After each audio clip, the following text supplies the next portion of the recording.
Doctor صاحب اس کے سیاق و سباق میں اگر ہم چلے جائیں صلح حدیبیہ کا معاملہ دیکھیں، رسالت ماں صلی اللہ علیہ وآلہ وسلم نے جو یہ صلح فرمائی، اس کے پیچھے دور اندیشی بھی تو تھی، تدبیر بھی تھی، آپ دیکھ رہے تھے کہ نتائج کیا آئیں گے، ایسا ہی ہے؟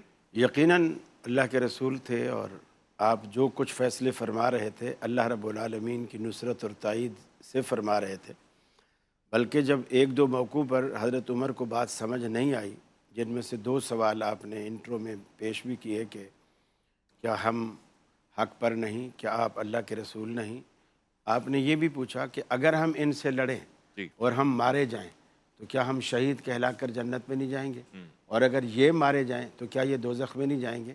آپ نے ہر بات میں ہاں کہا۔ جی تو پھر انہوں نے یہ سوال کیا اللہ کے رسول پھر کیا وجہ ہے کہ ہم ان سے دب کر ان کے سارے فیصلے جو کہ ہمارے خلاف ہیں بظاہر جی وہ ہم سب مان رہے ہیں؟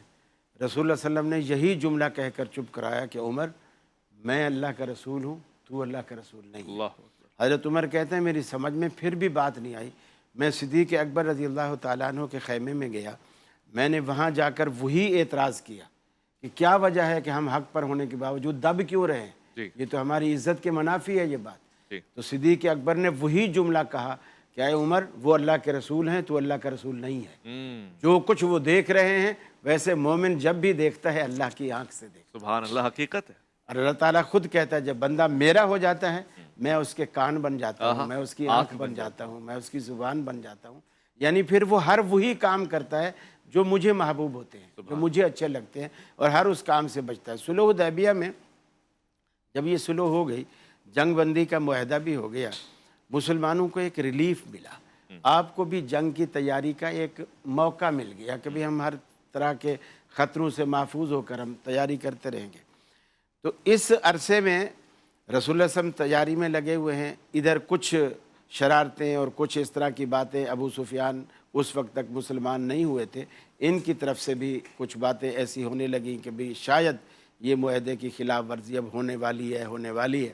جی اور ادھر رسول اکرم صلی اللہ علیہ وسلم نے جو خفیہ تیاریاں کیں، اس تیاری میں حضرت حاتب بن ابی بلتہ ان کے بچے بیوی وہ کفار کے نرغے میں تھے وہاں، اور ان کا اور کوئی رشتہ دار وہاں کفار میں حامی نہیں تھا۔ جی باقی جو مسلمان تھے ان کے رشتہ دار وہاں تھے جو کفار میں بھی تھے، لیکن ان کے بچے وغیرہ بھی انہوں نے روک لیے تھے۔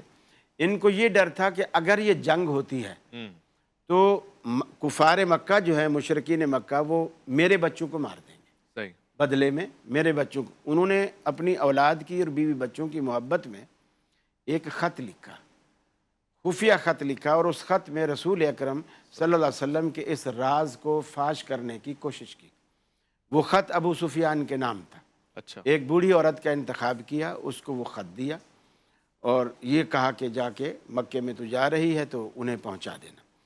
اب آپ تو اللہ کے رسول ہیں، جبریل امین نے آپ کو آ کر کے خبر دی کہ یا رسول اللہ اس طرح آپ کے اصحاب میں سے کسی نے آپ کے راز کو فاش کرنے کی کوشش کی ہے، وہ خط ہے آپ منگوا لیجئے۔ رسول اللہ صلی اللہ علیہ وسلم نے سیدنا علی المرتضیٰ کا اللہ اور دو انصاری صحابیوں کا، ان دو کا انتخاب کیا اور تینوں کو بھیجا۔ یہ گھوڑے پر سوار تھے اور انہیں تین باتیں بتائی۔ ایک فرمایا کہ روضہ خاک جو مدینہ سے تقریباً کوئی 3 میل کے فاصلے پر تھا، ہاں کہ تم جب روضہ خاک کے مقام پر پہنچو گے ایک بوڑھی عورت اونٹنی پر سوار تمہیں وہاں ملے گی صحیح۔ اس وقت، اور اس کے پاس ایک خط ہے، وہ تم اسے میرے پاس لے آؤ۔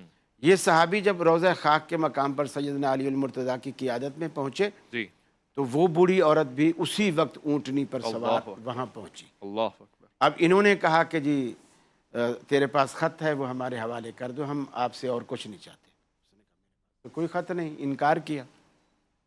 اس کو سواری اونٹنی کو بٹھایا گیا، سواری نیچے اتاری گئی، اس کا پلان جو اونٹنی کا تھا وہ اتارا گیا، اس میں ہر جگہ تلاش کر لیا گیا، جی خط نہیں ملا۔ دو انصاری صحابی کہنے لگے علی ہو سکتا ہے اس بیچاری کے پاس خط نہ ہو۔ سیدنا علی المرتضیٰ رضی اللہ تعالیٰ عنہ نے کہا واہ یار عجیب تمہارا ایمان ہے، آئے ہائے اللہ کے رسول نے مدینے میں بیٹھ کر آئے ہائے ہائے 3 میل کے فاصلے پر ہمیں خبر دی آہا کہ ایک بوڑھی عورت آئے گی، اونٹنی پر سوار ہوگی، جب تم وہاں جاؤ گے وہ بھی اسی وقت وہاں پہنچے گی، اس کے پاس خط ہے وہ لے آؤ۔ جب باقی 2 باتیں درست ہیں تو تیسری بات کیسے غلط؟ آئے ہائے ہائے سبحان یہ اللہ تمہارا ایمان ہے۔ آئے ہائے